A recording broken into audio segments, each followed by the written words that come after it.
So, good morning. Our reading today is Matthew 5, verse 43 to 6, verse 4. And the first part of our reading is carrying on this series of "You have heard it was said" statements in the Sermon on the Mount that Jesus is preaching. And all of these, as we've been reading through these days, "You've heard it was said" is basically taking, this is what the current teaching is in the Jewish faith, in the synagogue, but I'm now going to just take it a step further. Jesus isn't refuting any of the law and the prophets here, or the teaching of the day, but he's saying, you're thinking too small about it. There's more. There's actually a step beyond the law. And today we're talking about loving your neighbour. Now, each of these statements starts with "you have heard it was said." Often in the Gospels you'll hear "it is written," which directly refers to Scripture. So clearly the teaching, although it's not actually in Leviticus where the love your neighbour command comes in, the teaching of the day was that, yes, it was okay to hate your enemy, and perhaps it's because people were coming and justifying themselves and saying, okay, yes, we love our neighbour. And the Leviticus passage actually stipulates loving your people, your community. It doesn't say anything about loving the Canaanites that you're fighting, or whoever. So perhaps the teaching had then built on that over the years and said, oh, it's okay to hate your enemies. And Jesus says, no, absolutely not. And the picture he uses is the sun rising and the rain falling, which is wonderful. That we are all under the same higher authority. Who are we to judge between who is our friend, who is righteous, who is our enemy, who is evil? Don't judge. We're under the same sky. And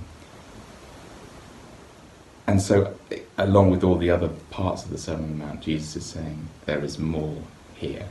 You go further with God in His Word. Don't just settle for the minimum. And then a really interesting section at the beginning of chapter 6, talking about giving to the needy. Being careful not to practice your righteousness in front of others to be seen by them. And he's talking about giving quietly, not even your left hand knowing what your right hand's doing. And this is wider than just giving. If you look through the Gospel of Matthew, Jesus is not a showman. There are plenty of public miracles. The crowds are following him all the time. But he talks in parables. He wants people to explore what he's saying. He doesn't make it easy.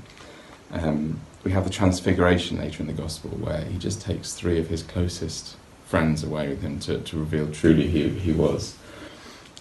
He often heals inside a house rather than out on the road. You'll see that the 2 blind men come, and he says when he got to the house, they came into the house. So actually, Jesus' ministry is quite private in some ways.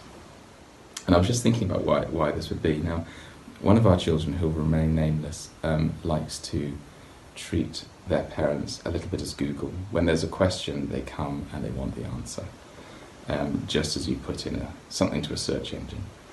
And God doesn't want that, just as I as a parent don't want that. You want to explore something, you want to have a discussion, you want to tease out reality, truth, whatever, in the journey. You don't just want to be a source of answers. And I think that's part of what we see in Jesus' ministry, and perhaps what he's alluding to here, that he's not a showman to buy a ticket and go, wow, that was amazing, we saw lots of great stuff, and you go away again and carry on with your life. He's someone that needs journeying with. You need to seek him out. He doesn't make it easy.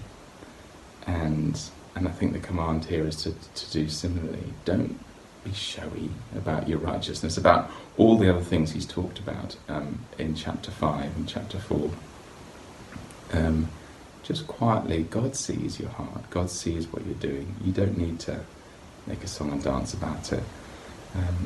But if people are interested, they will explore, and they will ask, and they will journey with you to see it. And that's the model of faith and walking in faith that Jesus gives us, and then I think continues to expand across the rest of the gospel.